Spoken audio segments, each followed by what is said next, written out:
లేజర్ల రాకతో ఇవాళ సర్జరీల తీరుతెన్నులు పూర్తిగా మారిపోయాయి. కోతలు, కత్తిగాట్లు, రక్తస్రావం, ఇన్ఫెక్షన్ల బెడత ఇవేవీ లేకుండానే చాలా సులువుగా ఆపరేషన్లు జరిగిపోతున్నాయి. పేషెంట్కి రోజుల తరబడి ఆసుపత్రిలో ఉండాల్సిన అవసరం కూడా తప్పింది.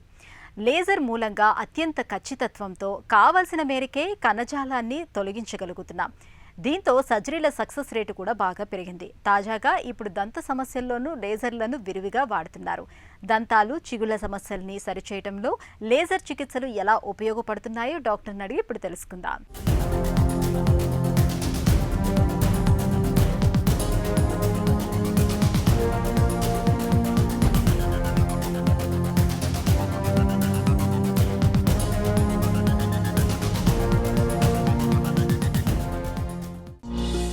డెంటల్ లేజర్స్ అంటే ఏంటి?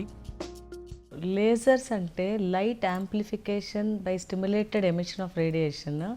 సో ఈ లైట్ ఎనర్జీ ఒక నారో కోన్ ద్వారా అది బయటికి వస్తుంది. సో దీన్ని మనం ఎటువంటి టిష్యూ మీదైనా కానీ ఏదైనా టూత్ మీద కానీ మనకి కావాల్సిన ఎఫెక్ట్ అనేది ఈ లేజర్ అనేది మనకి ఇస్తుంది. సో ఈ లేజర్స్ అనేవి 2 రకాలు ఉంటాయి డెంటల్లో మనం వాడేవి. ఒకటి ఏంటంటే సాఫ్ట్ లేజర్స్, ఇంకొకటి హార్డ్ లేజర్స్.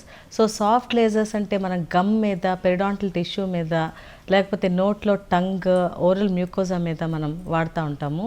హార్డ్ లేజర్స్ అంటే కనుక అది ఎనామిల్ మీద, డెంటిన్ మీద వాడతాము. సో ఈ లేజర్ అనేది డెంటల్లో ఇప్పుడు బాగా యూస్ చేస్తున్నాం. ఏ దంత సమస్యల్లో ఈ లేజర్స్ వాడచ్చు? డెంటల్ లేజర్స్ అనేది యూజువల్గా డెంటిస్ట్రీలో మనం క్యావిటీ కటింగ్కి ఉపయోగిస్తూ ఉంటాము. కానీ క్యావిటీ చిన్నగా ఉంటే లేజర్స్ బాగా పనిచేస్తూ ఉంటాయి. సో పెద్ద క్యావిటీస్లో మళ్ళీ లేజర్స్ అంత ఉపయోగకరంగా ఉండవు. తర్వాత మనం గమ్ ఏదన్నా హైపర్ప్లేసియా ఉంటే కనుక, జింజివైటిస్ కానీ ఏదన్నా చిగుళ్ళు బాగా వాచి ఉంటే కనుక గమ్ కాంటూరింగ్కి లేజర్స్ వాడతాము. సో ఈ హైపర్ప్లేసియా వల్ల మనకి బ్లీడింగ్ గమ్స్ ఉన్నా కూడా ఈ లేజర్స్ యూస్ చేయటం వల్ల మనకి తక్కువ బ్లీడింగ్ ఉండి ఈ గమ్ కాంటూరింగ్ అనేది జరుగుతూ ఉంటుంది. తర్వాత చాలా హైపర్ప్లేసియా ఉండి నోరు మూసుకోవటానికి కూడా ఇబ్బందిగా ఉన్నప్పుడు గమ్ అనేది కట్ చేస్తూ ఉంటాము. సో దానికి కూడా ఈ లేజర్స్ ఉపయోగపడుతూ ఉంటాయి. సో గమ్ కాంటూరింగ్కి ఉపయోగపడతాయి, గమ్ కట్టింగ్కి కూడా ఉపయోగపడుతూ ఉంటాయి. ఇట్లా కాకుండా కొన్నిసార్లు మనకి నోట్లో చిన్న చిన్న అల్సర్స్ వస్తూ ఉంటాయి. ఈ అల్సర్స్ని కూడా మనం లేజర్ తోటి అది తీసేయచ్చు. కాకుండా చిన్న మ్యూకోజల్ సిస్ట్లు ఉంటాయి, మ్యూకస్ రిటెన్షన్ సిస్ట్లు. ఆ సిస్ట్లు కూడా లేజర్స్ ఉపయోగించి ట్రీట్మెంట్ చేయొచ్చు. ఇట్లా ఓరల్ క్యావిటీలో వివిధ రకాలైన ప్రాబ్లమ్స్కి లేజర్స్ అనేవి యూజ్ చేయొచ్చు. లేజర్స్ సురక్షితమైనవేనా? లేజర్స్ చాలా సురక్షితమైనవి. కాకపోతే లేజర్స్ మనం ఏ ఎక్విప్మెంట్ వాడుతున్నామో దానిలో బాగా ట్రైన్ అయి ఉండాలి. మీరు ఎప్పుడైనా లేజర్ ట్రీట్మెంట్ చేయించుకోవాలి అని వెళ్ళినప్పుడు మీ యొక్క దంతవైద్యుడు దానిలో ట్రైనింగ్ అయ్యిందా అనేది చూసుకోవాలి. సో వాళ్ళు ప్రాపర్ ట్రైనింగ్ అయితే మాత్రం లేజర్స్లో ఎటువంటి ఇబ్బంది అనేది ఉండదు. కాబట్టి లేజర్స్ అనేది చాలా వరకు సేఫ్. దానివల్ల ఏదైనా మైనర్ ప్రాబ్లమ్స్ ఉన్నా కూడా అది పెద్ద దీంట్లోకి రావు. లేజర్స్ వల్ల ఏవైనా దుష్ప్రభావాలు ఉంటాయా? లేజర్స్ వల్ల డిసడ్వాంటేజెస్ అనేవి చాలా తక్కువ ఉంటాయి.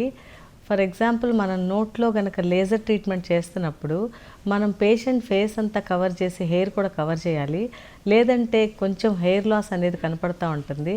సో ఇది ఒక beam of energy, light energy కాబట్టి వేరే చోట్ల పడితే దాని మీద హెయిర్ లాస్ అట్లాంటివి ఉంటాయి.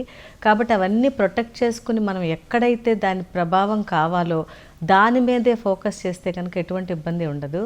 తర్వాత మనం ఈ లేజర్స్ వాడుతున్నప్పుడు పేషెంట్ ఐస్ క్లోజ్ చేయాలి.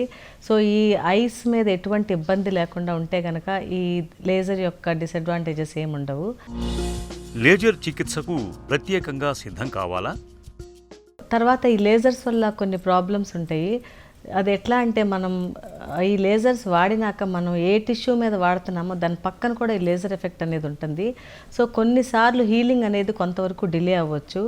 అది కొంచెం ముందు చూసుకుని మనం ఈ బీమ్ ఆఫ్ లైట్ ఎక్కడ పడాలో అక్కడే చేస్తే ఎటువంటి ఇబ్బంది అనేది ఉండదు. దంత వైద్యంలో లేజర్ వాడకం అనేది పేషెంట్కి బాగా అనుకూలమని చెప్పుకోవాలి. కోతలు, కుట్లు, గాయాలు, రక్తస్రావం, ఇన్ఫెక్షన్ల బెడద లేకుండా ఇవాళ లేజర్ సాయంతో చాలా సులువుగా దంత సమస్యలను నయం చేసుకోవచ్చు.